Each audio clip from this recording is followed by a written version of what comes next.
1957 to 1983. So over 110 years of US market data, 57 of these years has been sideways. So that means for 57 of those years, if you needed the investment to go up in value, you need the market to go up to make you money, you would not make money. And then remember, there's investment advisors that take a cut every year for managing your money, whether it goes up, down, or sideways. So that makes that even worse. Yeah. Number 2, buy and hold investors make money, which we just looked at, doesn't work. Investors have suffered through 5 stock market declines of more than 40% since 1900. If you've got $100 and you lose 40%, you've lost $40, right? Mm-hmm. That means you've got $60 left. Mm-hmm. Okay? If you get 50% return on that 60, you've still only got $90. You're still down. And this is what people don't get. You want to avoid the loss as much as possible. There's going to be loss because it's real life, but we want to keep the losses to a minimum. It's much easier to recover if the losses are small. Even better if they're non-existent. But hey, this is the real world and things happen. Flights get delayed, air conditioning doesn't work, things get in the way. Well look, I like to liken everything back to real life because that's what it's about. Okay, myth number 3. Your investment advisor or broker knows best. Now, this I love. Wall Street has lost over 45% of the typical investor's money twice over the past 12 years. That's just amazing. The average equity mutual fund has only earned 3.83% annually for the past 20 years. Wow. That didn't even keep up with inflation. So from the start, as an investor, the dice are basically loaded and stacked against you. Myth 4, buying the stocks of the biggest companies, the blue chips, are the safest. That's what I talk about. Big companies buy the blue chips. The fact is the term blue chip, which is commonly taken to infer the safest of investments, is derived from the highest coloured gambling chips in the Monte Carlo casino. Do you get the irony here? Yeah. That the safest companies in the world are basically named after the biggest bet you can take at the Monte Carlo casino.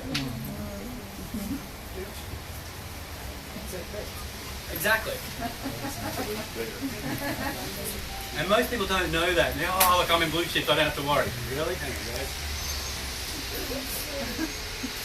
Myth 5, the world's best investors always do well.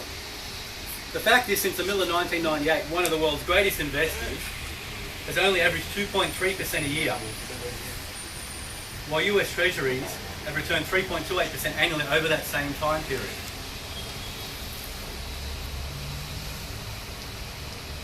So you're starting to see that conventional investing sort of is stacked against you. Number 6, professional fund managers know what they're doing. I love this.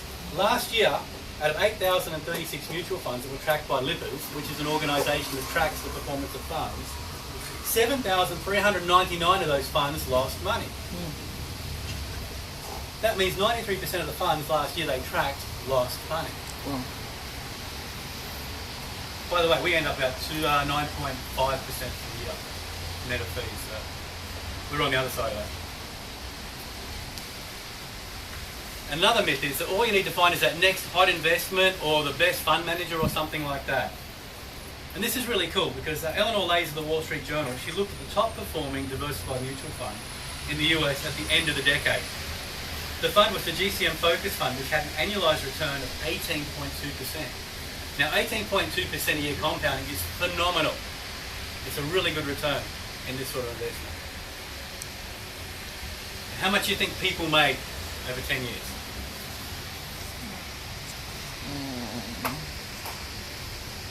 Assuming an investor stayed in for the full 10 years, they would have turned $10,000 into $53,232, which is an amazing performance when you consider that most world markets went sideways to down during that time.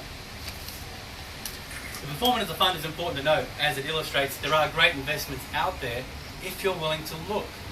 And you guys don't even have to look. I don't mean to say that we're the best, but I will show you why we're different. But you don't have to look to find something that will work pretty much no matter what.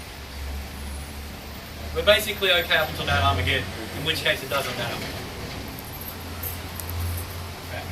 So, $10,000 turned into $53,232, right? We're okay with that over 10 years? However, research from Morningstar showed that the average investor in the GCM Focus Fund turned $10,000 over that same time period into $3,120. 10 years. Instead of the $52,000, they ended up with $3,120. How was that possible? I lost it. No, they didn't. Human nature, right? This is, we're amazing creatures. Okay, and I'll show you in ATM, you'll see exactly the same thing. When it goes up, all of you guys are going to be throwing money at it. When it goes down, you're going to want to be pulling yours out.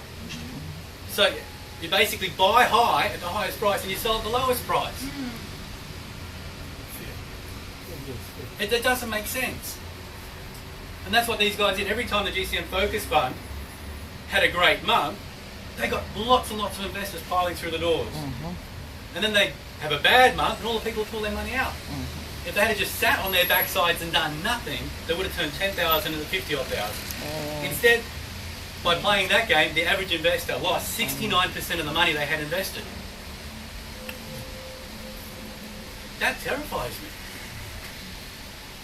That you can actually lose on the best fund of the decade, according to the Wall Street Journal. Best mutual fund equity funds works. So what did the worst funds do? Lost it all. Exactly. I think it was Kiyosaki that said the brokers are called brokers because they're poorer the broker than you. Yeah. Most of them are salespeople. That's all they do. They're selling a product. Statistically, when markets are going down, the brokers don't ring you up and tell you, "Oh, get out of something" or whatever. They tell you to buy more, buy more, buy more. They don't generally issue sell orders. No. But it's hard because you fall in love with things, and then when they go up, you think they're going to go up forever. When they go down, you think they'll only go down a little bit. So it depends how you look at it. Everything's different for everybody, obviously. But the way we've done ATM 20 and 40 is to hopefully avoid that. That's why we put in a 2-year lock-in period so we could avoid any ups and downs, to stop you rushing from the exit to the wrong time. So the definition of insanity is doing the same thing over and over again and expecting a different result. And that is what people have been doing with investing for the last goodness knows how many years. Every time they lost money doing it one way, they did it the same way again, expected it to go up. They lost money, they did it the same way again, expected it to go up. So for me, the only way to invest successfully is to forget the market. That's a good one.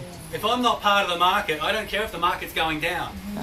I don't get the up, but I don't get the down. And that's way more important to me, is not getting the down. So that's why we created the Wealth Portal. It's the only way to achieve your investment goals irrespective of market condition or direction.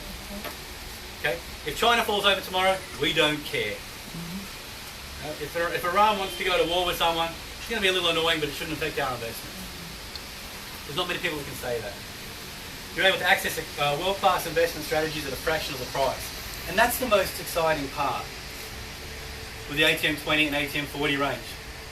$500 minimum investment. Now look, I know that's a lot of money, but compared to the $5,000, $10,000, $50,000 or $1 million you would normally need depending on the investment strategy you get into, 500 is very small. And the fact that you can add to it in $100 lots, that's amazing. And I have to thank Vineet and all the guys there and Chris and everyone for being able to put together a software that can handle the individual applications.